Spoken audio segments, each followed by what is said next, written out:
गुजरात के चुनावों की तारीखों का ऐलान हुआ है, तो आपको क्या लगता है? गुजरात के बारे में हम लोग उतना कुछ बोल ही नहीं सकते हैं जी। गुजरात का तो यहाँ कुछ हम लोग हैं नहीं जो गुजरात के बारे में बोलूँ। लेकिन गुजरात में अभी जो चल रहा है रैली फैली जो हम लोग पेपर पत्रिका में देखते हैं, एक नई पार्टी को अच्छा समर्थन मिल रहा है वहाँ पर। केजरीवाल की पार्टी। हाँ, केजरीवाल की पार्टी को। अब वोट क्या मिलेगा नहीं मिलेगा वो तो गुजरात के लोग जाने। कांग्रेस का सारा वोट बैंक और कांग्रेस का जितना भी वोट बैंक है वो सारा आम आदमी पार्टी बजा रहा है। बीजेपी का जितना है वो तो रहेगा ही। बीजेपी कहीं नहीं जाने वाली, बीजेपी फिर भी आएगी गुजरात में। आम आदमी पार्टी केवल कांग्रेस को हर राज्य में खत्म करती जा रही है। केजरीवाल कह रहे हैं कि आम आदमी पार्टी गुजरात में सबसे आगे है। ऐसा कुछ नहीं है। अभी जब केजरीवाल जी तो कहते हैं कि दिल्ली में भी सबसे आगे थे, दिल्ली में पिछली साल भी इससे पहले उन्होंने सूबड़ा साफ कर दिया, कोई बात नहीं, केवल कांग्रेस को करा, बीजेपी को नहीं करा। बीजेपी तो बहुत पहले से ही गायब है यहाँ से दिल्ली से। इस बार भी बीजेपी आगे बढ़ी, इस चुनावों में बीजेपी आगे बढ़ी, पर कांग्रेस का सूबड़ा साफ हो गया हर राज्यों में। जहाँ जहाँ भी कांग्रेस की सरकार है वहाँ जहाँ आम आदमी पार्टी जा रही है वहाँ कांग्रेस का सूबड़ा साफ करती जा रही है। चुनावों की तारीख ऐलान होने के बाद कांग्रेस का कहना है, कांग्रेस ने चुनाव आयोग पर सवाल किए हैं कि चुनाव आयोग अगर वो निष्पक्षता से काम करेगा तो चुनाव ठीक होंगे। ऐसा कुछ नहीं है। कांग्रेस अगर सत्ता में होती है तो यही चीज़ बीजेपी आरोप लगाती है, अन्य पार्टियां आरोप लगाती हैं। ऐसा कुछ नहीं है। ये सब विपक्ष में बैठे हुए लोग हैं तो इन्हें कुछ ना कुछ बवाल करना ही है, ये करते ही रहेंगे। ईवीएम को भी बहुत से लोग कहते हैं कि ईवीएम की वजह से बीजेपी जीती। ईवीएम पहले जब सरकार कांग्रेस की कहीं बनती है तो वहाँ ईवीएम ठीक है, अगर जहाँ बीजेपी की या आम आदमी पार्टी की बनती है तो वहाँ ईवीएम खराब हो जाती है। ऐसा क्यों? तो क्या लगता है आपको गुजरात का क्या समीकरण लगता है? गुजरात में मेरा जहाँ तक अंदाजा है बीजेपी आएगी। जी। 24 में क्या लगता है आपको? 24 में ये है कि अगर इसी प्रकार थोड़ा बहुत अगर नरेंद्र मोदी जी और संतृप्त रहे अगर तो 24 में भी दोबारा रिपीट करेंगे। हम बताएं 24 में क्या होगा। नरेंद्र मोदी महंगाई रोजगार और एजुकेशन बेसिक चीज पर ध्यान देगा तो लोग वोट देगा, नहीं तो इस सब से लोग बहुत परेशान है। तो रहा ध्यान, कोई परेशान नहीं है। कुछ नहीं ध्यान दिया अभी तक। क्या ध्यान दिया बताइए? कोई परेशान नहीं है। महंगाई, बेरोजगारी कुछ नहीं है। सब कुछ ये सब की नजर में कुछ नहीं है। नहीं किसी के। अरे क्यों? आप बोले। ऐसा है कुछ नहीं होते हैं भाई।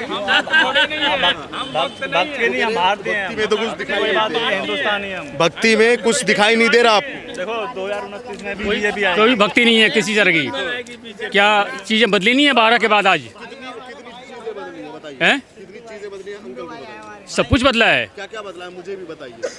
क्या बदला? एक भी चीज बताइए जो बदल गया है। आपको पता है पेट्रोल हमें कितने रुपए लीटर मिल रहा है ये? हाँ, और अमेरिका में जाके देखो, इंग्लैंड में जाके देखो, इंग्लैंड का प्रधानमंत्री चेंज हो गया इसी चक्कर में। का पेट्रोल 100 में मिल रहा है, क्या बदला है? महंगाई के चक्कर में 60 का पेट्रोल 100 में। अच्छा मैं बताता हूँ। इनसे पूछो 2003 में पेट्रोल 32 रुपए लीटर था, और जब लास्ट टाइम उसकी कांग्रेस की सरकार थी 2013 या 14 में तो 72 छोड़ के गई थी।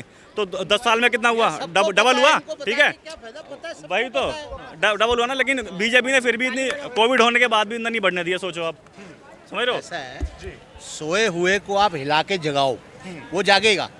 जागे हुए को क्या जगाना? ये भाई सब जागे हुए, इनको क्या जगे जगाना? हुए हैं, वही तो हम जगे हुए हैं हम तो। हाँ, केजरीवाल कह रहे हैं कि गुजरात में आज गुजरात के चुनावों की तारीख आ चुकी है। केजरीवाल कह रहे हैं कि हम गुजरात में सबसे पहले स्थान पर। अब मैं क्या बोलूँ आपको, सबको पता है कौन पहले स्थान पे। बीजेपी वहाँ कब से रही है और बीजेपी रहेगी वहाँ पे हमेशा। लगभग आने वाले 10-15 साल में बीजेपी वहाँ कहीं नहीं आ रही, आप देख लेना। और यूपी में भी कहीं नहीं आ रही। देखो ये योगी कहीं नहीं आ रहा यूपी में, और सोचो अगला प्रधानमंत्री यही होगा योगी, मैं बता रहा हूँ आपको, देख लेना। 24 पहली बार ऐसा हुआ है कि यूपी में लगातार कोई प्रधानमंत्री मुख्यमंत्री बना है। आज तक हुआ नहीं हुआ ना। ये बीजेपी का डंका बज रहा है भारत में और बजेगा। कानून व्यवस्था भारत का सबसे संवेदनशील इलाका स्टेट है उत्तर प्रदेश, जहां आए दिन यूपी के अंदर कोई भी फेस्टिवल डे हो यहाँ दंगा होता था, लोगों की दुकानें जलती थी, लोग मरते थे। अभी तक देख लो योगी आदित्यनाथ जब तक शासन में आए हैं, शासन तो शासन, प्रशासन से लेकर नीचे से लेकर ऊपर तक सब लोग कानून के हिसाब से कार्य कर रहे हैं, और कानून के हिसाब से जो भी अपराधी होता है उसके खिलाफ कार्रवाई होती है, ना कि किसी मुस्लिम के। ये नहीं है कि वो मुस्लिम है तो उस पर कार्रवाई जाए होगी और हिंदू है तो नहीं। नहीं, अगर हिंदू गलत कर रहा है तो हिंदू के साथ भी गलत किया जाएगा। इसमें किन मुद्दों पे वोट दोगे आप, जो मोदी को या किसी को भी वोट दोगे? विकास पे देंगे हम तो। हमें जो पेट्रोल मिल रहा है, डीजल मिल रहा है, इतना सस्ते में मिल रहा है, पता है आपको? आप एक बार अमेरिका में जाके देखो, श्रीलंका में जाके देखो, पाकिस्तान में जाके देखो, ठीक है, आप इंग्लैंड में जाके देखो, इंग्लैंड का प्रधानमंत्री महंगाई के चक्कर में चेंज हुआ है, पता है आपको? जाहिर सी बात है।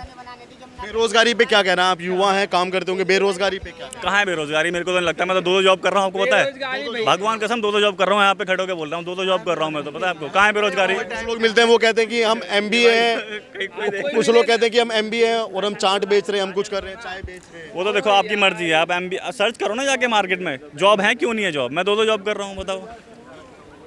ये नहीं है, जॉब की कमी नहीं है और निठल्लों के लिए कहीं कुछ नहीं है। अभी भी बेरोजगारी के नाम पर लोग जो ढंडोरा पीट रहे हैं ना, मैं तो उनको एक ही सलाह देना चाहता हूँ कि जहाँ जहाँ नोकल काम है ना, वहाँ भी आज के डेट में नोकल से नोकल काम भी करेगा ना बंदा, 500-600 रुपये आराम से कमा सकता है। अगर वो भी उसके बस के नहीं ना, तो झाड़ी में भी बंदा जाएगा, उससे 600 रुपये मिलते हैं एक दिन के, महीने के होते हैं 16,000 रुपये।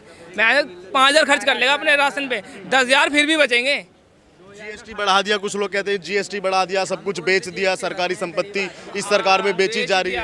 जब लूटा सब कुछ बेच दिया, बोले सब कुछ बेच दिया। मैं नहीं कह रहा, लोग कहते हैं। हाँ, लोग कहते हैं ना। अब एक बात बता मेरे को, आप मेट्रो में भी गए होगे और इंडियन रेलवेज में भी सफ़र किया होगा आपने, कौन सा आपको अच्छा लगा? मेट्रो अच्छा लगा ना? वो प्राइवेट हाथों में है।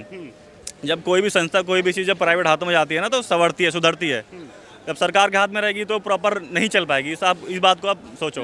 देखिए 24 में मेरा ये मानना है कि हमें कितने साल हो गए अभी इस गवर्नमेंट को देखते हुए? 7 साल, मतलब 8 साल कंप्लीट होने जा रहे हैं। तो बहुत कुछ देख लिया है इस टाइम हमने। तो फ्यूचर में हमें लगता है कि देश के अंदर हमें चेंज चाहिए, और कुछ चेंज और इम्प्रूवमेंट। 70 साल कहते हैं, तो हमें और कुछ चेंज चाहिए, तो हमें चेंज करना पड़ेगा। विकल्प के तौर पे हमें पूरे हिंदुस्तान में एक लार्जेस्ट पार्टी आप देखेंगे ना, तो कांग्रेस के अलावा आपको नज़र नहीं आएगी, क्योंकि वही एक पार्टी है कि देश चला सकती है। सेकंड, बाकी बहुत पार्टीज़ हैं, मैं कहता हूँ समाजवादी पार्टी है, बहुजन समाज पार्टी है, देन नदर ओवैसी की पार्टी है, but second largest party Congress है, ऐसा नहीं है। तो मेरा मानना है कि देश में आप विकल्प, मोदी जी को कौन जानता था? नहीं जानता था। ऐसे ही मान लिया राहुल है या कोई और नदर बंदा आता है कांग्रेस से, कोई नया चेहरा आता है, तो उसको एक मौका देना चाहिए। तो मौका देना बुरी बात नहीं है। अच्छा, क्या गलत लगा जो आप सरकार बदलना चाहते हैं? मैं वो कारण जानना चाहता हूँ जिसके कारण आप सरकार बदलना चाहते हैं। देखिए, कारण कई सारे, एक कारण नहीं होता है। कारण हमारी देश की अर्थव्यवस्था। आज 200 रुपये पे यहाँ पर लैपटॉप बिक रहा है। कारण क्या है? इतना ये इस मार्जिन पे ये लोग मार्केट चला पाएंगे? मुझे तो नहीं लगता चला पाएंगे। बीजेपी तो कहती है कि अर्थव्यवस्था 5वें नंबर पर आई है। कुछ नहीं है, ये सब दिखावा है। ये मीडिया, आप ये गोदी मीडिया बोलो या कुछ भी बोलो, आप उसको नेचुरलिटी ज़मीन पे ग्राउंड जीरो रिपोर्ट देखें आप।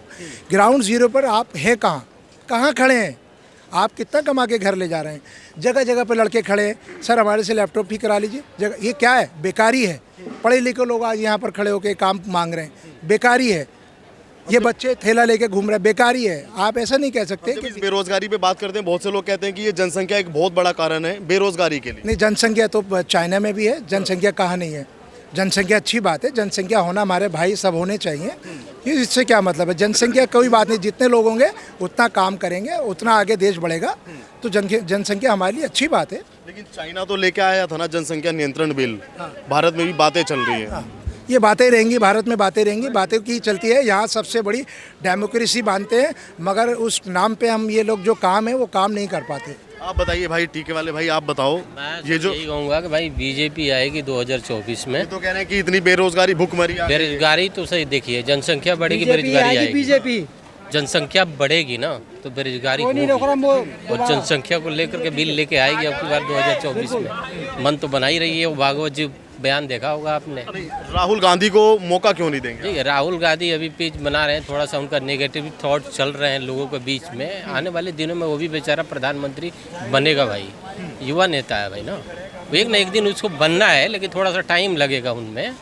लेकिन बीजेपी का क्रेज थोड़ा सा माइंड में बहुत ज़्यादा है लोगों का, क्योंकि इम्प्लीमेंट है, मार्केट में इम्प्लीमेंट है। बेरोजगारी और महंगाई ये सब तो चलता रहता है, उस समय भी था 2013 से पहले, आज भी है, कल भी रहेगा, क्योंकि जनसंख्या के ऊपर डिपेंड करता है ये, समझे ना। शेयर मार्केट ये सब रिलेटेड नहीं है, ये मोस्ट इम्पोर्टेंट है सब कि जनसंख्या कानून लाना, ये चीज़ है। जनसंख्या कानून लाना मोस्ट इम्पोर्टेंट है। अगर वो नहीं लाए तो बेरोजगारी सब चलता रहेगा।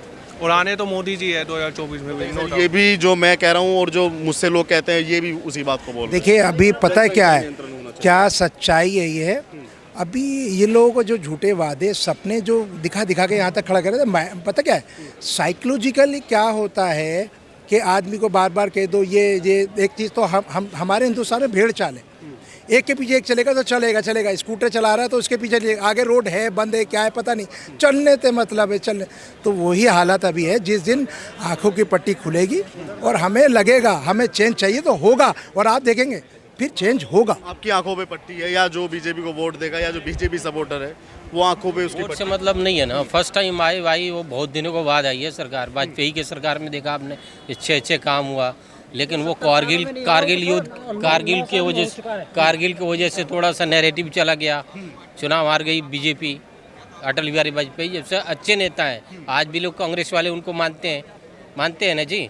और मोदी जी को इसलिए मानते हैं कि भैया वो परिवार छोड़ करके भैया ऐसा सिंगल काम कर रहा है। वो ये तो कह रहे हैं कि मान रहा है ना, कांग्रेस बड़ी पार्टी है, राहुल गांधी बड़ा चेहरा है, बड़ा नाम है, एक पार्टी का वारिस है वो, और मोदी को कोई नहीं जानता था। ये ऐसा पहले से आप बड़े थे, अब मैं छोटा था, आज मैं अब बड़ा हूँ और आपको अब पूछने वाला कोई नहीं होगा, समझ लीजिए। ये फंडा है, ये हर किसी का मौका आना चाहिए ना, कि केवल कांग्रेस 70 साल से है तो और आती रहेगी। गुजरात के चुनावों की तारीखों की आज घोषणा हुई है, केजरीवाल कह रहे हैं कि हम फर्स्ट पोजीशन पे स्टैंड करते हैं गुजरात के अंदर। अरे भैया उनका तो वही हर जगह हर स्टेट में होता है, उनका मरवा देंगे। वो तो नोट पे जो बोल दिया ना भैया, बहुत बड़ी बेइज्जती हो रही है उनकी। भैया नोट लेके मीट के दुकान पे जाओ, कहीं भी जाओ, टॉयलेट में जाओ, गणेश लक्ष्मी यार ये क्या लफड़ा है यार, क्या क्या बोलते रहते हैं। वो सब अच्छे नेता नहीं है, वो तो फ्यूचर से झटके से आ गए, वो धरना से वो सब अब नहीं आएंगे दिल्ली में। मैं बता रहा हूँ MCD में हो या कहीं भी वो नहीं आने वाले हैं। जाके देखिए DTC से आता हूँ, मेट्रो कार्ड भी है, 250 रुपये का पास बनाया हूँ, मेट्रो से भी आना पड़ता है। इनकी DTC टाइम से नहीं आती सर, मेरा दोनों लॉस हो रहा है ना सर जी। मेट्रो से भी आओ और DTC से भी आओ, नहीं मिलती DTC ना, और फ्री में महिलाओं को बैठाते हैं सर। मान लीजिए ठीक है, महिलाएं कई नौकरी करती हैं, 10 रुपया नहीं दे सकती है किराया, तो DTC की संख्या बढ़ती, 5 कर देना चाहिए, लेकिन फ्री तो मैं संख्या बढ़ जाती सर। DTC की संख्या बढ़ती तो 10 मिनट में हमें बस मिलता, 1 घंटे में नहीं ना मिलता जी, है कि नहीं सर। तब बसों की संख्या बढ़ जाती, पैसे आएंगे अभी तो। GST का कलेक्शन देखो सर, महाराष्ट्र गुजरात में 1 नंबर पर है, क्योंकि सारी IT कंपनियाँ उधर ही हैं, इधर यूपी में नहीं है। नोएडा को ठीक है डेवलप किया जा रहा है, दिल्ली से भाग के सारी नोएडा में जा रही है, क्यों जा रही है सर? तो इन्हीं लोगों की वजह से ना सर। अच्छा, आप ये बताइए, 2 योजना सेंटर में बीजेपी की है, जनसंख्या नियंत्रण कानून अभी तक क्यों नहीं आया? वो जहाँ तक उम्मीद है दिसंबर तक आ जाएगा। मोस्ट इम्पोर्टेंट ये है कि जो आदमी अपने गुरु का नहीं हुआ वो दूसरे का क्या होएगा। अन्ना को धोखा दे के यहाँ तक पहुँचे केजरीवाल। अब ये गुजरात की देख रहा कि गुजरात में हमारी सत्ता आएगी, वहाँ जाके कह रहे हैं कि मैं कृष्ण जी का अवतार हूँ, जन्माष्टमी के दिन मेरा वो वही अपने आप को ही भगवान मानने लगे। औलादों को मैं खत्म करूँ। हाँ, बिल्कुल सही। जो आदमी अपने आप को ही भगवान मानने लगे, उसमें कितना बड़ा अहंकार आ सकता है, आप समझ सकते हो। आदमी तो मनुष्य तुच्छ आदमी है, हमारी क्या औकात भगवान का मुकाबला करने से। और इसकी बातें अब सत्येंद्र जैन जी को देख लो, उन्होंने 10 करोड़ रुपए सुकेत जी से लिए जेल में, पूरे सब जेल के अंदर सुविधा प्रदान करने के लिए। ये तो पूरी सरकार जो है दिल्ली का इन्हें बेड़ा गर्क कर दिया। शराब के ठेके, एक वार्ड में 4 ठेके, यहाँ तक कि एक वार्ड में जो 4 नंबर पे ठेका है वो पिंक ओन ठेका, सिर्फ और सिर्फ लड़कियाँ जाएंगी और शराब लेंगी। पहले तो लड़के ही बिगड़ रहे थे हमारे, अब लड़कियाँ भी लाइन पर आ रहे हैं। इसकी तो सोच पता नहीं कितनी बहुत ज़्यादा भयंकर है। राष्ट्र जाति होती है उस तरह का ये इंसान।